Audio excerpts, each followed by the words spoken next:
안녕하세요. 꼬꼬미파파 강목사입니다. 오늘은 6월 13일 맥체인 성경 읽기 해설을 하겠습니다. 오늘 말씀의 주제는 하나님의 계획과 실행입니다. 신명기 18장은 하나님이 일으키실 선지자입니다. 모세는 제사장과 레위 사람이 얻게 될 분깃을 가르칩니다. 그들은 백성들이 드리는 제물에서 일정한 몫을 얻게 될 것입니다. 또한 모세는 무당을 경계하라고 합니다.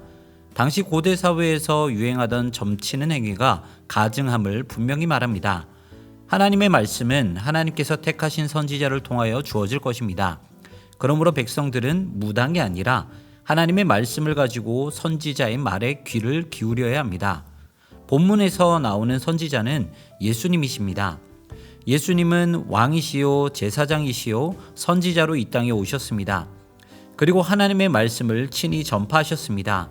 그러므로 오늘날의 성도 역시 예수님의 말씀 안에서 살아야 합니다.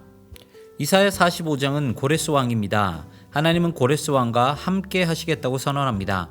그가 모든 나라를 점령하도록 돕겠다고 하십니다.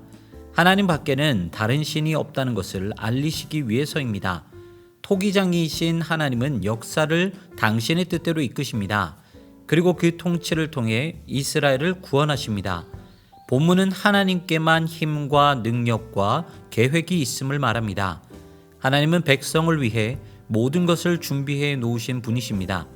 그러므로 성도는 그저 하나님을 자랑하고 의지하고 순종하면 됩니다. 시편 105편은 언약에 성실하신 하나님입니다. 하나님은 언약을 맺으시는 분이십니다. 아브라함, 이삭, 야곱에게 약속하신 가나안 땅을 그들의 후손들에게 주셨습니다. 이 언약을 성취하기 위해 애굽에는 재앙을 보내셨고 광야에서는 기적을 일으키셨습니다. 그리고 하나님은 당신의 언약을 성실하게 지키셔서 백성들에게 복과 풍요를 주셨습니다. 그래서 백성들이 기쁨으로 하나님을 따르게 만드셨습니다. 요한계시록 15장은 마지막 재앙의 준비입니다. 죽음의 상징인 어두운 바다가 투명한 유리바다가 되었습니다. 세상을 이긴 성도들은 그곳에서 하나님을 경배하는 찬양을 올립니다. 한편에서는 하나님의 진노가 가득 담긴 7 대접이 준비되어 있습니다.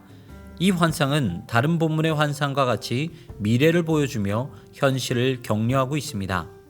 본문은 마지막 날에 믿음으로 승리한 성도들을 보여주며 오늘의 성도들에게 힘을 주고 있습니다. 또한 하나님의 진노가 지금도 계속되고 있음을 보여주며 성도들에게 위로를 줍니다.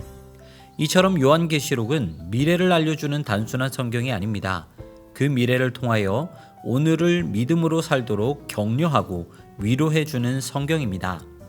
하나님은 한치의 오차도 없으십니다. 하지만 우리의 눈에는 그것이 잘못된 길, 잘못된 방법으로 보일 때가 많습니다.